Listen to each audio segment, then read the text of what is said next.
Sometimes we forget why we're here. It's easy to fall off track. These help us remember.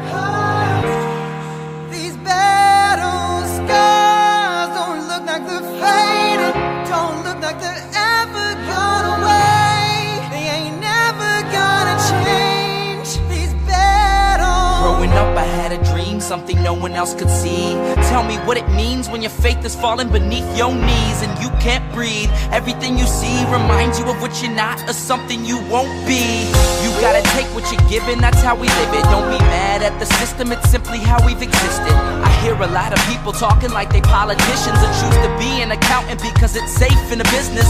Not because they wanna do it, just because they heard it pays. And who the fuck wants to be poor knowing that's how we've been raised? Society is getting heavy, I can feel the weight. The pressure of success is like 100 million pounds of shame. And that's the reason I'm staying up late, trying to find a way to escape the stereotypes. This day and age is making me feel like the only way I'll be happy is getting signed to a label and making money through rapping. I wanna share my emotion because this world is attacking the very principle of life that lets the people be happy. If you don't have a reason to breathe, why even live? These battle scars are impressions of everything that it is. Don't look like they're fading, don't look like they're ever gone away. They ain't never gonna change. These battle scars don't look like they're fading, don't look like they're ever gone away. They ain't never gonna change. These battles. If I had a voice that reached 100 million people, I'd tell them there's a reason that we're all created equal. Cause some decide to be great and some decide a sequel to an average person's life is simply what they want to be. So you make your decision, all I know is what I'm given. Won't define the life I lead or the way I dwell in existence. I've seen a greater image on the walls of where I'm living, and the words twisted and scripted remind me of something written. Faith is a gift that is given down to the people. If one believes it, one receives it. It's given if it is needed. Don't ever think you're trapped in a life that you never wanted. Your options are infinite, that's some mathematical logic. I'm not saying I'm a prophet, I'm speaking for what it's worth. These lyrics define my prayers and these battle scars on my church. Not saying I'm a prophet, I'm speaking for what it's worth. These lyrics define my prayers, these battle scars on my church.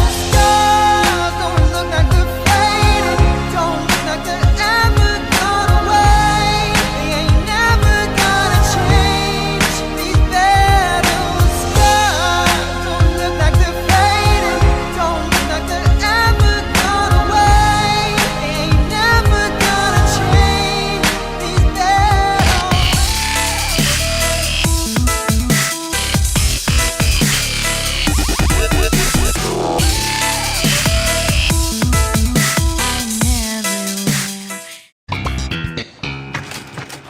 Cosmo Kramer. Okay, you're checked in? Yeah, thank you. Here's your AIDS ribbon. No thanks. You don't want to wear an AIDS ribbon? No. But you have to wear an AIDS ribbon. I have to? Yes. Yeah, see, that's why I don't want to. But everyone wears the ribbon. You must wear the ribbon. What you are? You're a ribbon bully. Hey, you, come back here. Come back here and put this on.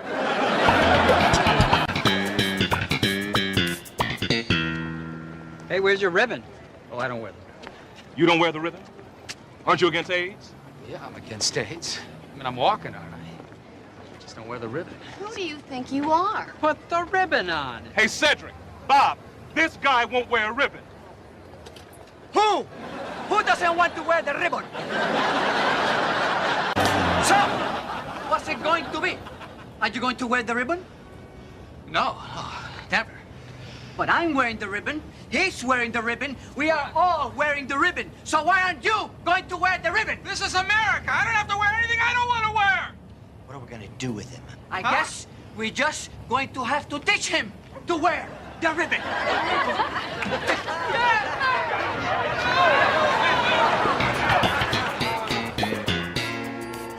Where's Kramer? Everything's finished then. Oh, I told him he'd never make it. He was up all night. Oh, my God. Kramer?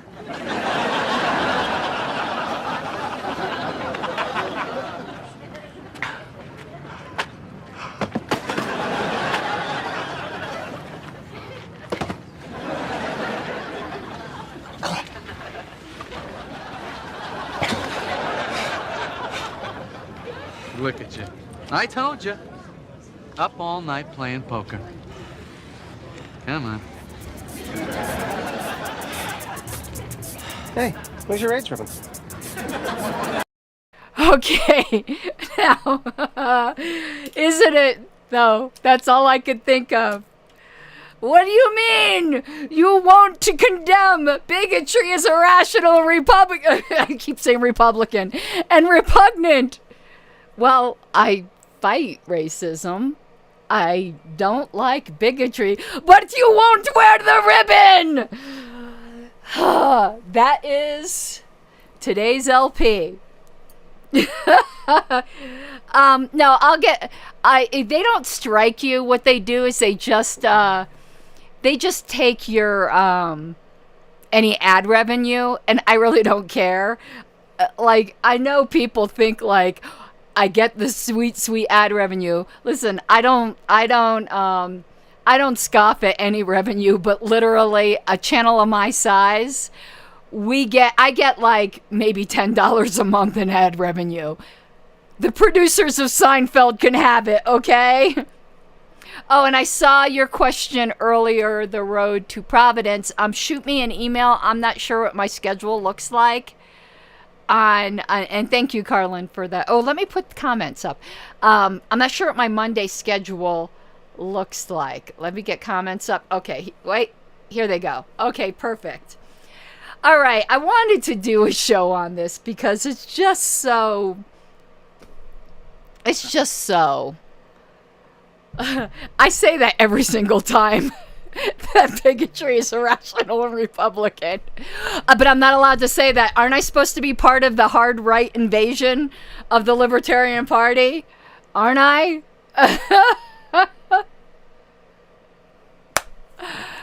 But I wanted to correct. I wanted to talk about this. I wanted to talk about my point of view on it.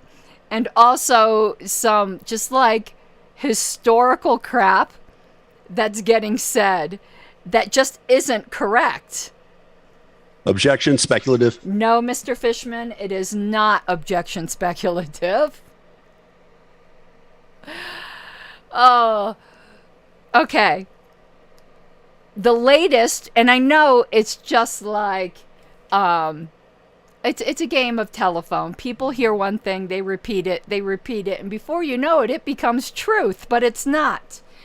So the historical thing I want to clear up, and I'm going to clear up some historical things about the abortion plank too, by the way, in a different show.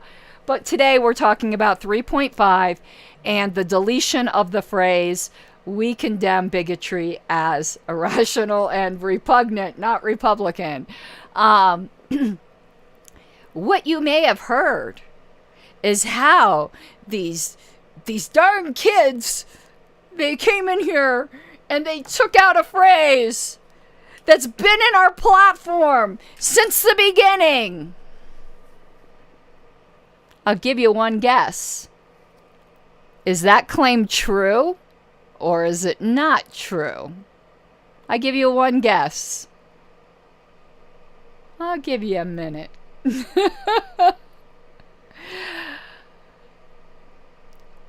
No, it's not true. No, that phrase has not been on our platform since the beginning. Let me give you the facts. It first appeared in our platform in 1974. If you try to just remember your history back to 74, it made a lot of sense then. There really was a lot of very, very open bigotry. And to make that statement then actually meant something. It meant something real. It wasn't popular. It didn't get you kudos. It didn't make you feel really good. Then it disappeared from the platform. It disappeared, yes, this convention, but it disappeared a lot earlier than that. It disappeared in 1978. So it meant It was in our platform for a grand total back then of 4 years. Actually, no, it had been more. It had been 5 years because the next platform was in 1980. So through 74, so maybe 6 years. 74 through 80, it was in our platform. Then it disappeared. It got deleted in 1980. Is that when we were taken over by white nationalists, maybe? That must be it. Then it reappeared. I'm sure you're all guessing it reappeared right away because we learned our lesson, didn't we? In 1982, we must have put it right back in because of we didn't want to be racist. No, that isn't what happened. You want to know when it got put back into the platform? In 2008, 28 years later. It's not been in the platform for longer than it's been in the platform. And I will talk about your statement, Chuck, because I'm not going to even say that I necessarily disagree with you. I do disagree with you, but not entirely. My point here is just to correct some revisionism that's going on, and I don't even think it's purposeful. I think someone was told that by somebody who absolutely believed it, and it keeps getting repeated. But it's not true. As I say, channeling my inner libertarian Ben Shapiro, that history doesn't care about your precious little feelings or my precious little feelings. The fact is, for the majority of our history, that phrase has not been on our platform. Now, good question. Why was it removed in 1980? I don't know. I would like to find out. I think there's audio tapes of that convention. So I'm going to be on the lookout and try to figure out why it was removed. I would really like to know. All I can tell you is go to Lpedia, look at the platforms, and see. It was removed in 1980. Now, why was it put back in 2008? I can give a reason that I believe so. But it doesn't mean it's correct. But I do think it's plausible. And those of you who don't have much knowledge of what happened in the 2000s, this might not make sense to you, but I think with Chuck being here, he'll concede that at least my theory has some plausibility. I don't know whether it's true or not, because sometimes you don't know what's in people's heads. But I do have some factual support. So 2006 was the Portland Massacre. Portland Massacre is when most of the platform was deleted. Then a platform committee got together in 2008 to try to rebuild the platform. I'm not making any value judgments right now about the Portland Massacre. I'm just trying to give you a history. So the platform committee that got together to try to rebuild the platform in 2008 knew that there were a lot of people really, really upset about the platform being deleted. A lot of people were really upset, particularly the more radical faction of the party was really upset. So this next part was told to me by people who were on that platform committee. That what they tried to do to get everyone on board with the rebuilding of the platform in a much more concise way was to go back to earlier platforms at which at least it was perceived that the party was more radical, because they were trying to prove that their intent in the massacre was not to make the party moderate. It was to tame an absolutely unwieldy platform that had things in it that we didn't need in there. Whether you buy that or not is irrelevant. That is what they wanted to do. So what they did is they went back to platforms from the 1970s and pulled out phrases so that they could say to the radicals, we're not moderating the party. How can you say that? We're pulling out phrases from when you say the party was the most radical. That's how that phrase ended up back in there. I think my explanation is the one that carries the most weight. No, I don't think 2008 was a bastion of wokeism or anything like that, like I've seen some comments here. I think it was just they were trying to reconstruct a platform using concise, because that is a very concise phrase, using concise phrases from earlier platforms. That phrase never would have been added in 2008 if it didn't appear in the 70s. There's a lot of phrases that were in the 2008 platform that were just sentences that were pulled from platforms that were earlier when the party was considered more radical. That's how it ended up back in there. Now, again, that's my theory, but I do think I'm on solid historical ground with that. Now, if I'm correct, the loss of it is not this cause for wailing and gnashing of teeth that people are doing. It is not ripping the soul out of the party. It was put back in there sheerly to appease radicals because it appeared in the 70s. That's the only reason. And it made sense in the 70s. It was a brave thing to say in the 70s. It's not a brave thing to say today. It's about as brave as saying you don't think women should be barefoot and pregnant. Stunning. Brave. Of course, bigotry is irrational and repugnant. No one but the tiniest percentage of people in this country don't believe that. Now, the only reason there is to keep having to repeat that is like the Kramer with the AIDS ribbon, is to show people how righteous you are. And I find that repugnant. I find people who generally are in positions of privilege showing how righteous they are to say, well, I'm against these things happening to people less fortunate than me.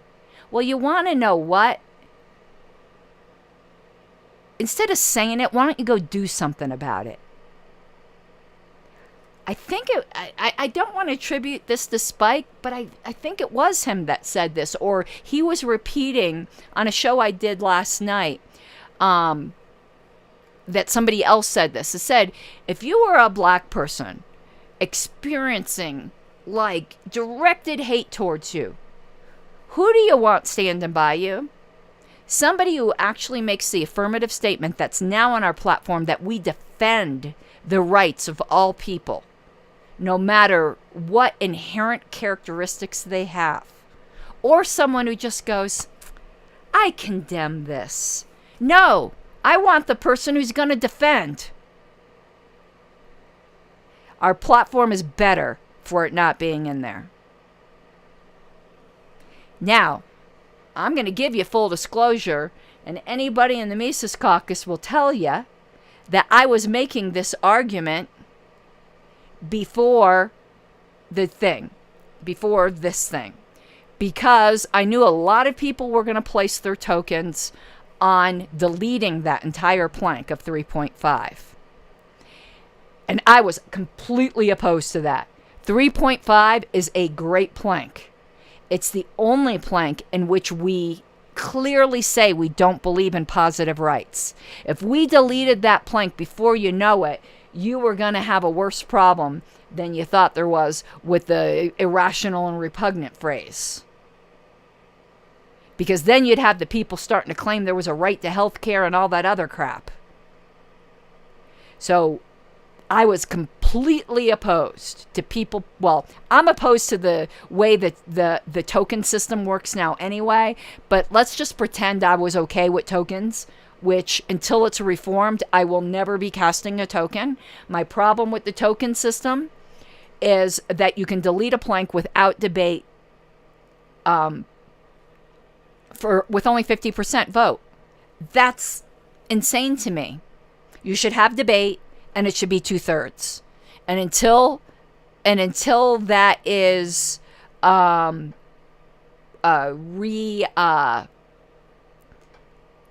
well, Chuck, sorry, there's a pipeline from every movement to every movement. Sorry, just don't buy that. I respect you as a person.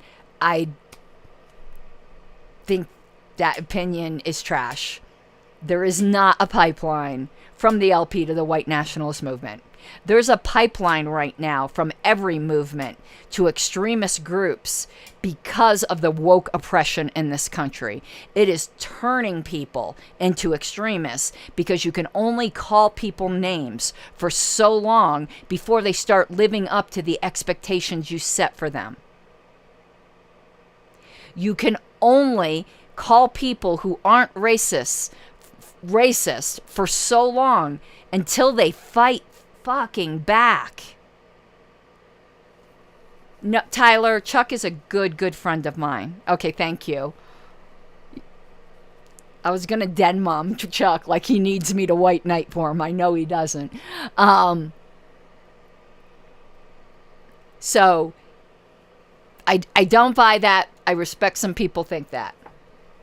Me saying we defend the rights of people is saying something. That's a platform statement. We condemn something as this. That's not a platform statement. It might be a good resolution. If there is some public event that happens, something that happens in the news that is obviously rank racism, yes, let's put out a public policy resolution in which we condemn those acts as irrational and repugnant. Let's do that. I'll sponsor that motion. Doesn't belong on our platform. And it's been weaponized. It's been absolutely weaponized.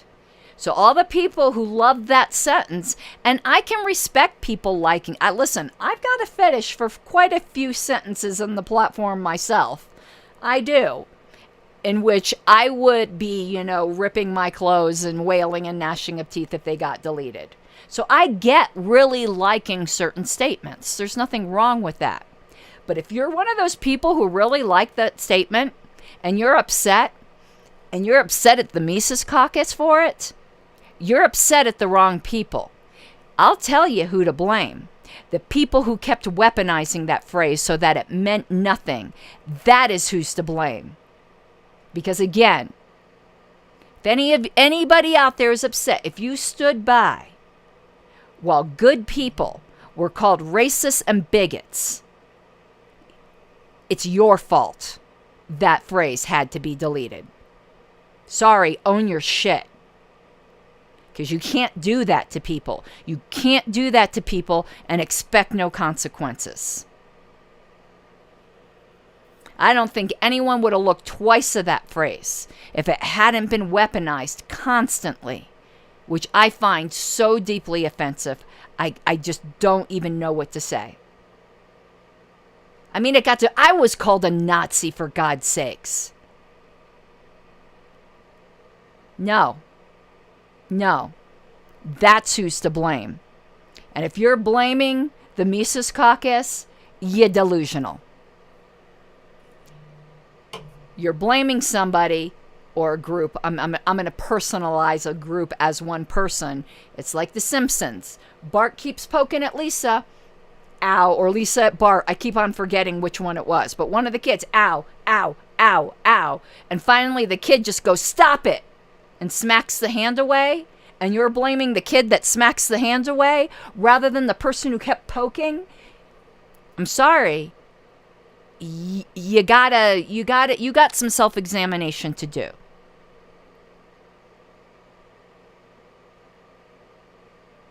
It was weaponized, and that weapon needed to go for the health of the party. And if some people are going to think because it was deleted that, oh, this now means we're welcoming to bigots. They just don't understand libertarianism, and that says more about them than it does about us.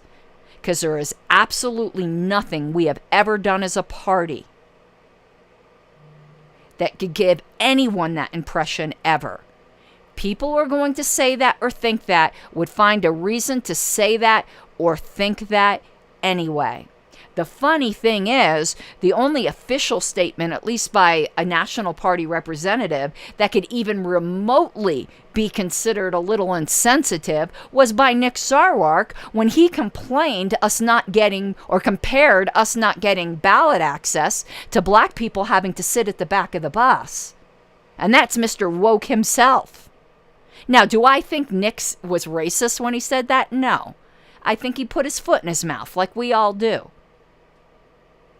But that's about the only statement that anyone can point to out of the National Party. And this is the national platform. But anyone who's going to go say, now all of a sudden we're welcoming to bigots, you just don't understand libertarianism. And I can't help you. I can't help you. You want to think that, and I can't help people who want to think the worst of other people. Because that's not me. That's unfathomable to me. It's unfathomable to me that we as party members have sat by while people have consistently called other people the most vile names. The only thing worse in my world that you could call somebody other than a racist is to call them a pedophile. And of course, there's been plenty of that thrown around in our party too. But that's why it's gone. And if you liked it, start pointing the finger in the right place, because it ain't at the Mises Caucus. But my main point in the show was to correct the history, because history to me is just, it is what it is. You know, history isn't insulting you. History isn't calling you names. History just is what it is. And it's a historical fact that the only time that this appeared on the platform early was 1974 through 1980. It ended up back in 2008, and I think that's only because it did appear in the 70s.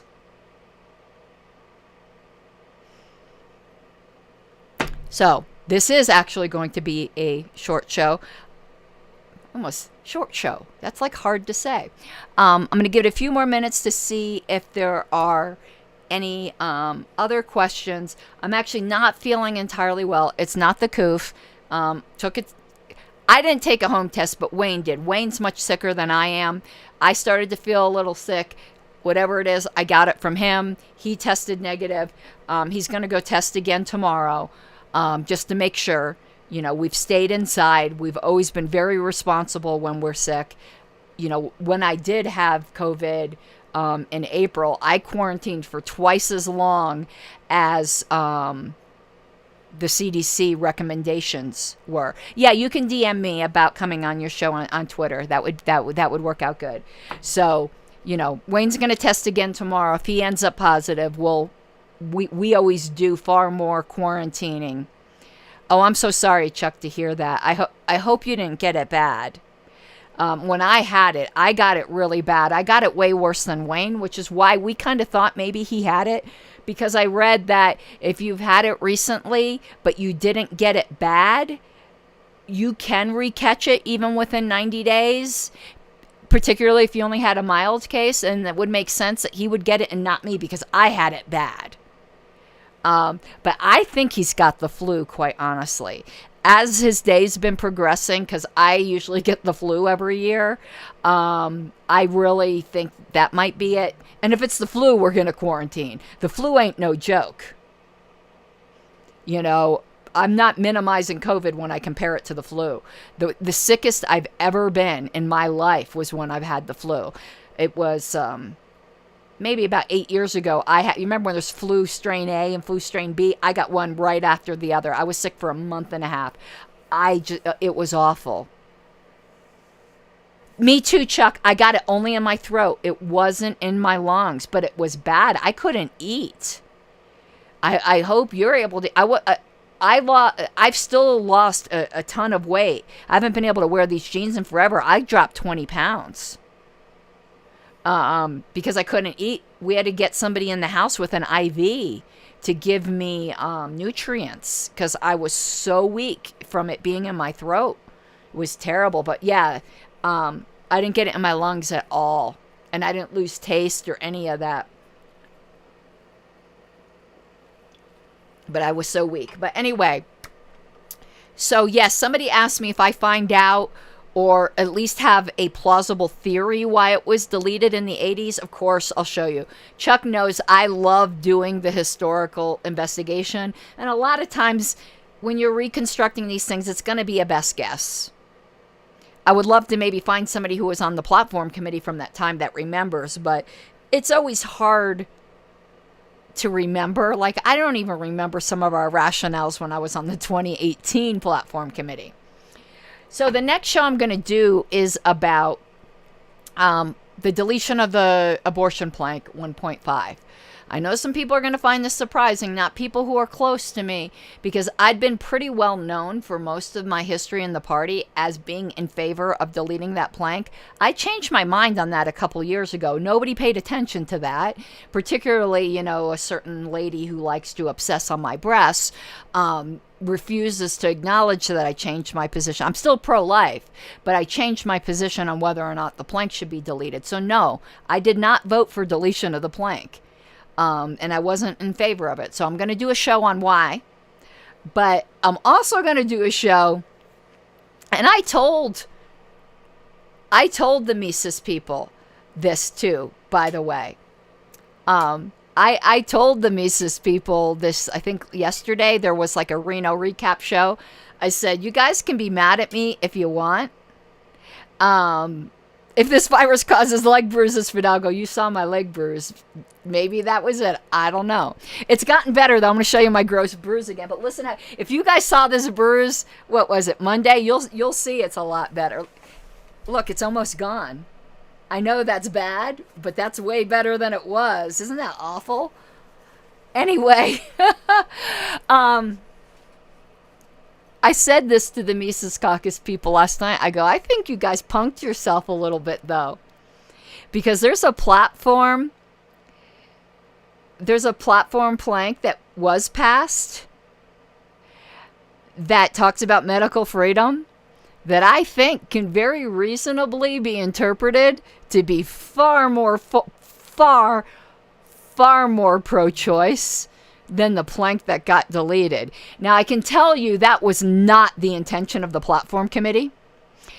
That never even entered into our discussions because plank 1.5 was there and we weren't going to touch that. But I actually think our platform is more, arguably without saying the word abortion, more pro-choice now than it was before. We'll talk about that in the next show. Y'all can disagree with me, but somebody brought that up to me after convention, and I looked at it, I go, you know what? That wasn't the intention, but I think you're right. All right, everyone. So now when you see somebody claiming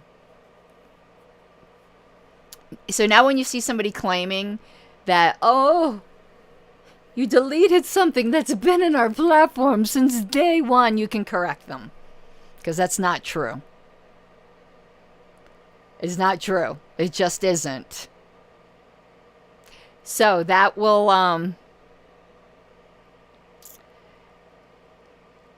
that will be it for, I think that will be it for today. And I think I'm doing another Reno show tomorrow. I think I'm the Swamp Creatures. But maybe tomorrow afternoon I'll do the abortion thing if I can. We shall see. We'll see how I feel. Oh, I want to read a letter to you guys. I read it. I'm probably going to do a show just on this. And Chuck, please don't go apoplectic on me, okay? Please don't. I'm begging you. But I want to read a letter today. I'm probably going to do a show just on this. But after I read this, then we'll get going. Give me 1 second, because I want to put it up on the screen. I just got to find it here on my computer. And I don't have Word on my computer, so it's got to open it up in Pages, which is like Apple's Wish.com version of Word. Okay. Let me pull this up. I will have to take down the chat. And I already warned Chuck not to go apoplectic. Okay, I'm going to read it aloud because you might not be able to see it. June 3rd. To whom it may concern. It has come to my attention that there is a dispute regarding Mrs. Harlow's tenure as Secretary of the Libertarian National Committee from 2020 to 2022. Ms. Harlow was wrongfully removed from her position during a meeting of the LNC on September 5th, 2021 in Louisville, Kentucky. On May 29th, 2022, at the Libertarian Party National Convention in Reno, Nevada, Brody Elwood, delegate from Massachusetts, raised a point of order that the removal of LNC Secretary Karen Ann Harlow was a continuing breach of the LNC's bylaws because Ms. Harlow was not accorded her due process rights prior to her removal. The convention's presiding officer at that time, Ken Mulman, ruled Mr. Elwood's point of order not well taken. A vote on Mr. Mulman's ruling was promptly taken of the assembled delegates, and the delegates overwhelmingly overruled Chair Mulman, upholding Mr. Elwood's point of order. The effect of this delegate decision made the removal of Ms. Harlow as LNC Secretary null and void, as if it never happened. This means that Ms. Harlow remained LNC Secretary for her full 2020 through 2022 term, despite the prior LNC's refusal to recognize that fact. Mr. John Wilford effectively served as Secretary pro tem, but not official LNC Secretary during the remainder of Ms. Harlow's term. I trust this resolves any question about this point of procedure. For your further reference, we govern our meetings according to Robert's Rules of Order, newly revised. The Libertarian National Committee thanks Mr. John Wilford profusely for his service during that difficult time and as Convention Secretary for the 2022 Libertarian Party National Convention. Yours truly, Angela McCardle, Chair of the Libertarian National Committee. Like it or not, that's the facts. Sweet, sweet vindication. I have been secretary of this party since 2018. Period. I just had a little vacation. I had Secretarius Interruptus. All right, everyone. I'm going to get going. I do have a lot of LP News history to catch up on as well.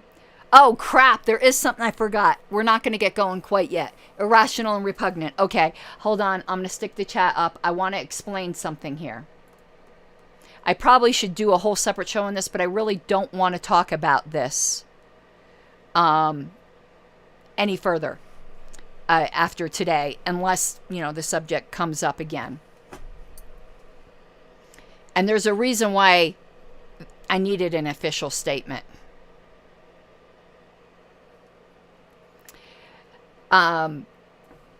So there's a resolution right now on the LNC list about the Southern Poverty Law Center and their absolutely ridiculous article that was prompted by party members defaming other party members. And I think we should respond with free market solutions. Tyler, the resolution's not going to pass. It's about 2-1. And that's okay. I'm actually glad that our first the first vote of the, at least on email, I'm glad that we're divided, because it goes to show that this LNC is not going to be an echo chamber.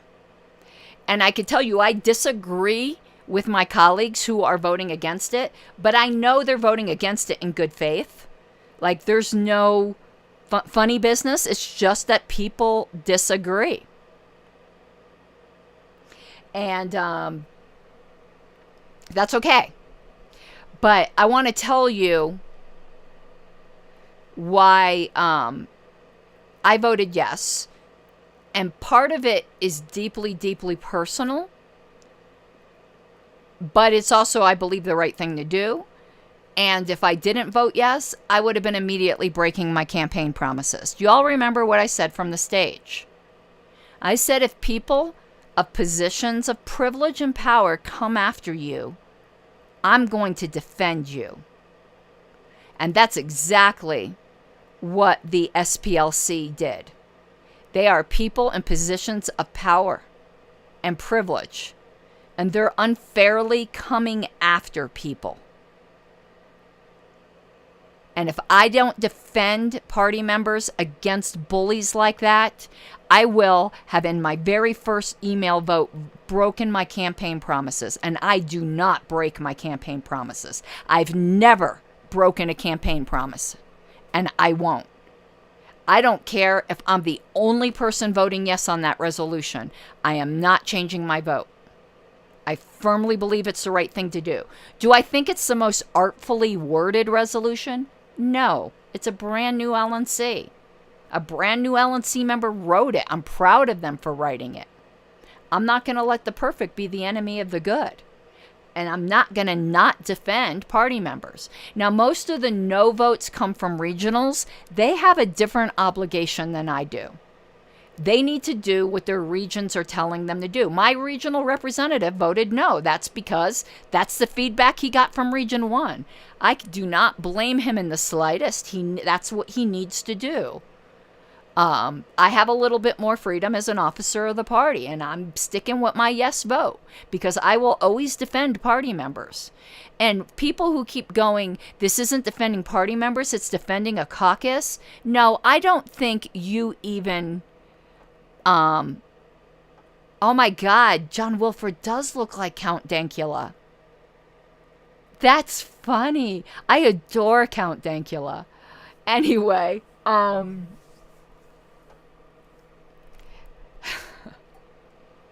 I'm sure I'm on a hate list now because you're not allowed to you're not allowed to horrify your girlfriend by making the pug out to be a little Hitler. Oh God. Anyway,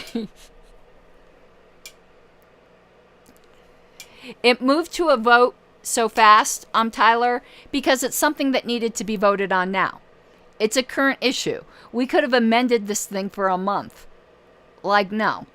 I proposed some amendments. I moved it along because it was becoming more divisive in the party to let it linger. I'd rather vote and fail than let it linger. So that's why I immediately asked for sponsors. And it's not going to pass, and that's okay. It's absolutely okay. I disagree, but I understand the reasons other people have given, and I do think it's in good faith. But let me tell you why it's so intensely personal to me. Now, those of you who followed my story and what the LNC did to me, you know what it was about. It was about me saying mean words to the LNC. They did not like my criticism, and they didn't like I had a monetized YouTube channel. Everyone knows that is what it is all about. But if you go read my Wikipedia article, do you want to know what it says in the Wikipedia article that I was quote-unquote accused of? Alleged harassment, threats against other party members, and breach of fiduciary duty. Now, if you didn't know the whole story, what does that read like to you? It reads like I'm a horrible person that threatened to beat people up and stole money from the party. That's exactly what that sounds like. And you wonder why I haven't been able to get a fucking job? Yeah, this is personal to me. All of y'all who thought this was just fun and games, that past LNC fucking ruined my life for a year. Because I criticized them. Because I had a monetized YouTube channel. This is what this society has turned into, where we ruin people's lives. What would you think if you didn't know my story and you read that about somebody? That they were accused of threatening people and breach of fiduciary duty. You would think that I threatened violence against people, and you would think that I stole. That's what you would think. That's what that LNC did to me. This will follow me the rest of my life. That's why I needed that letter. And I'm sorry, Chuck, you could say what you'd like, and you know I disagree. But realize when you say things like that in chat, how utterly unsensitive you're being. And it's okay, you can have your opinion. You can have your opinion. I have mine. And I do believe the wording of our bylaws requires due process. And I understand you disagree. But please understand, this isn't just a mental, cerebral exercise for me. This ruined my life.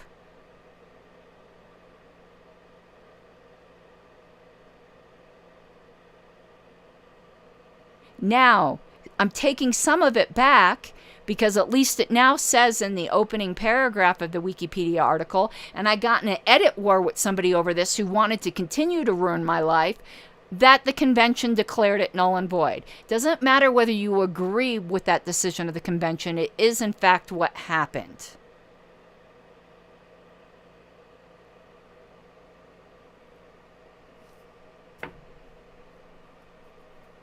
So why now, how do I relate this to the SPLC? They named people and called them the worst possible things. And we all think it's fun and games. David Valente and John Hudak, who went and, shot off their mouths to the SPLC. Long after this LNC term is over, long after there's other caucuses that have risen and fall, you don't think this is going to affect Michael Heiss's life? You don't think one day somebody's going to Google and see this and not have the time or interest to dig into this story? You're ruining people's lives with these things. Cut it out, people. David Valente and John Hudak, you ought to be ashamed of yourself for doing that. Nick Sarwark as well.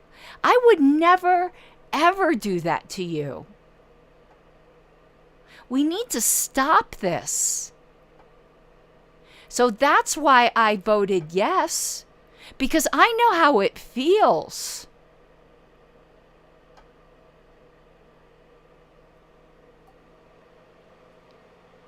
Oh, I meant that as a joke, Chuck. You know I always kid you. You know how fond I am of you. But that's why I reacted so viscerally and why I'm so adamant in voting yes. Because I know what it's like to have your reputation ruined by a national organization. It's not the same as some rando on Facebook saying something about you.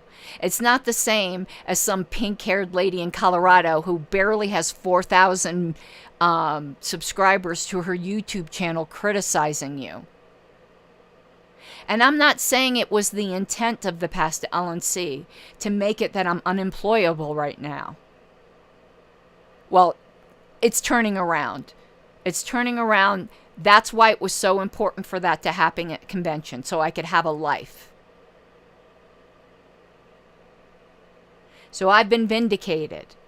And now, I'm busting pavement to try to find a job. I just want to work in my field. But I work at high trust levels in law firms.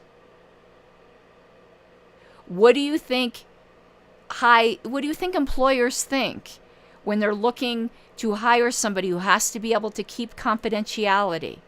When they read, I was accused of threats and breach of fiduciary duty, do you think they think, oh, she had a monetized YouTube channel? all of you past people on the LNC, I hope you see this and you reconsider what you did to me. It was wrong. It was absolutely and utterly wrong.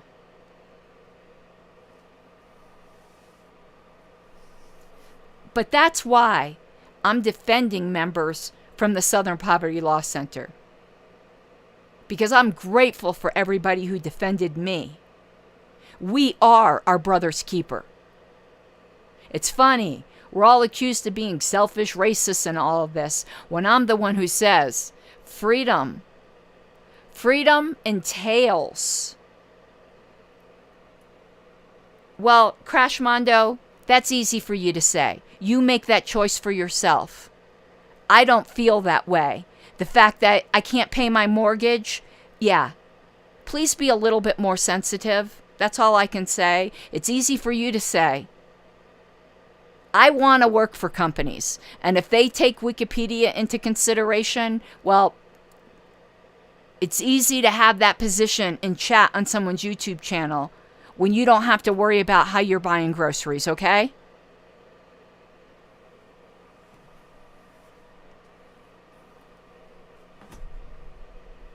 People do take these things seriously because they're not into politics the way we are. They don't know this. All they know for Southern Poverty Law Center is that certain people were mentioned under a big banner that says Hate Watch.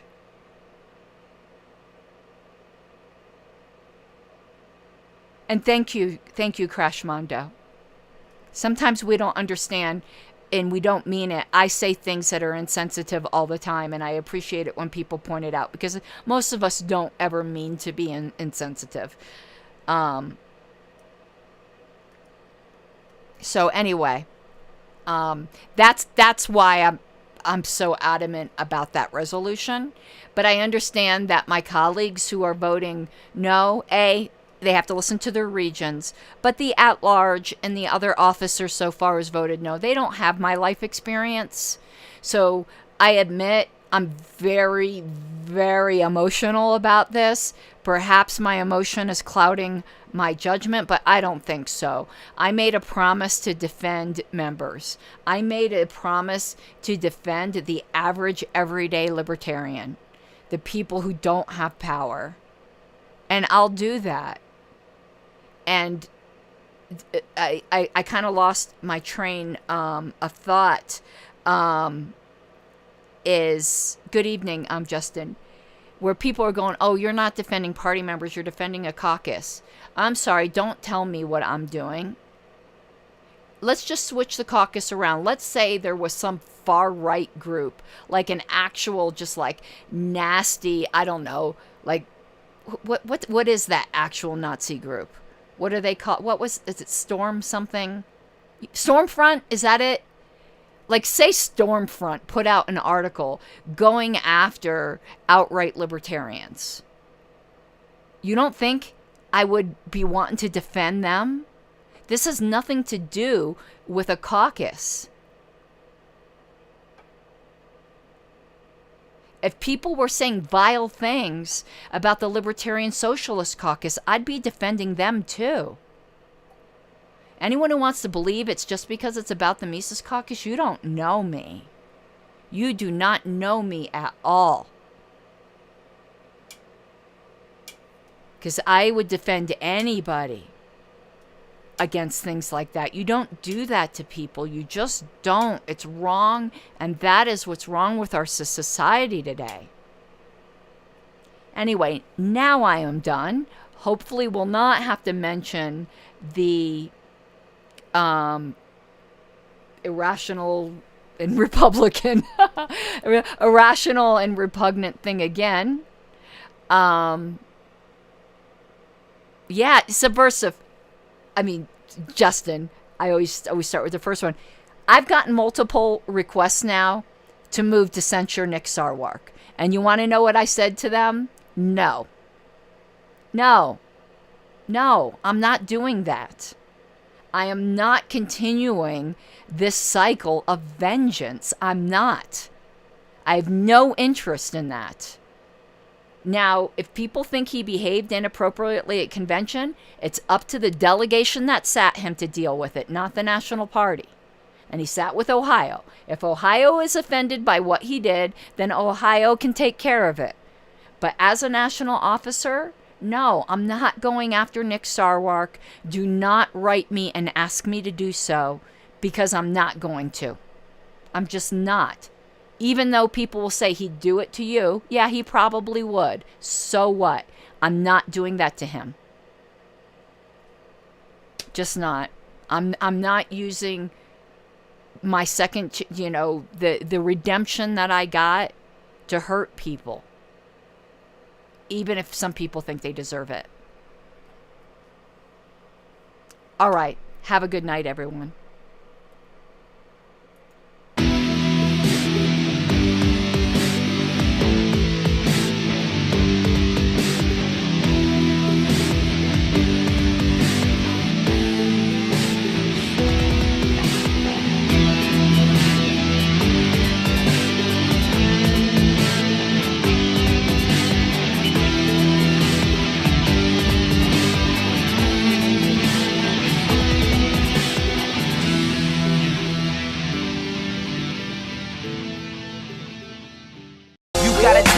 Given, that's how we live it. Don't be mad at the system, it's simply how we've existed. I hear a lot of people talking like they politicians and choose to be an accountant because it's